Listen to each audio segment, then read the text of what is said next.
Si un homme ne naît de nouveau d'en haut, il ne peut voir le royaume de Dieu. Jean 3,3. Ce royaume est un royaume où se trouvent certaines choses avec lesquelles je n'ai aucune correspondance, avec lesquelles je n'ai naturellement aucun pouvoir de communication. Faisons une promenade au jardin en pensant à notre méditation. Passons au milieu des pommes de terre et des légumes en parlant de n'importe quoi. Qu'est-ce que les pommes de terre répondront? Quand diront les choux? Ils n'entendront ni ne comprendront ce dont nous parlons, quel que soit notre sujet de conversation. Leur vie n'est pas la même que notre vie. Ils ne sont pas constitués dans le même royaume que nous. Il n'y a aucune correspondance entre eux et nous. Ils n'ont ni le pouvoir, ni le don, ni les qualifications nécessaires pour comprendre les choses les plus élémentaires dont nous pouvons parler. Nous pouvons parler des choses les plus banales, de la toilette par exemple, ou des choses les plus ordinaires de la vie de tous les jours. Ils ne les connaissent pas. Il en est ainsi. Oui, il y a une séparation tout aussi grande entre nous et le royaume de Dieu. L'homme naturel n'accueille point les choses qui sont de l'Esprit de Dieu, car elles sont pour lui une folie, et il ne peut les comprendre. 1 Corinthiens 2,14. La séparation est si absolue que si vous et moi nous avions été introduits à la place où parle l'Esprit de Dieu sans que l'Esprit de Dieu ait opéré un miracle en nous, nous nous serions trouvés dans un monde tout autre. N'en est-il pas ainsi? Nous, les croyants, nous allons dans ce monde pour y parler des choses de Dieu. Et nous verrons les hommes nous regarder avec étonnement. Tout cela leur est étranger. Il en est ainsi. Si un homme ne naît d'en haut de nouveau, il ne peut voir le royaume de Dieu. Pour entrer dans cette école, il faut que quelque chose se fasse en nous. Et cela signifie que nous devons être constitués tout à nouveau, avec des qualifications et des pouvoirs entièrement autres pour saisir les choses de Dieu. C'est la nature de cette école, c'est l'école de l'Esprit de Dieu.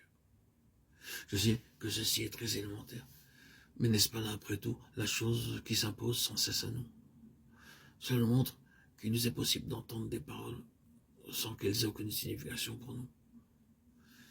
Nous avons besoin que notre capacité de comprendre les choses spirituelles s'élargisse de plus en plus. Nous sommes par nature restreints dans ce sens-là. Il y a un passage dont nous ne pouvons pas nous éloigner durant notre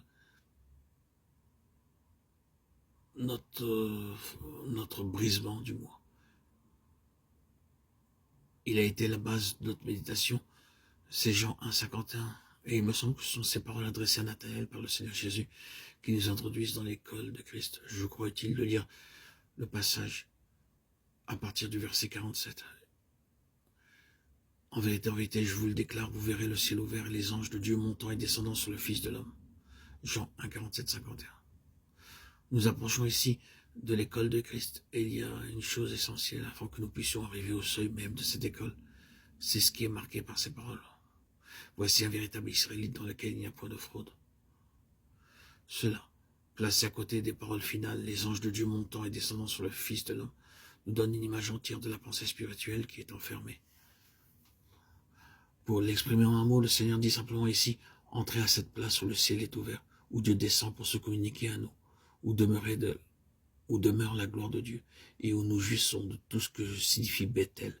Ce n'est pas autre chose qu'entrer en moi, et entrer en moi, et demeurer en moi. Le Bethel, la maison de Dieu, où nous sont communiquées toutes les bénédictions du ciel et de Dieu. Cela signifie être à la place où la vie naturelle a été abandonnée, brisée, où elle a disparu.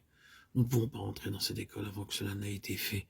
Et il est nécessaire que le Seigneur nous dise en Christ, lorsque nous arrivons sur le seuil même de la porte, voici un véritable Israélite dans lequel il n'y a point de Jacob.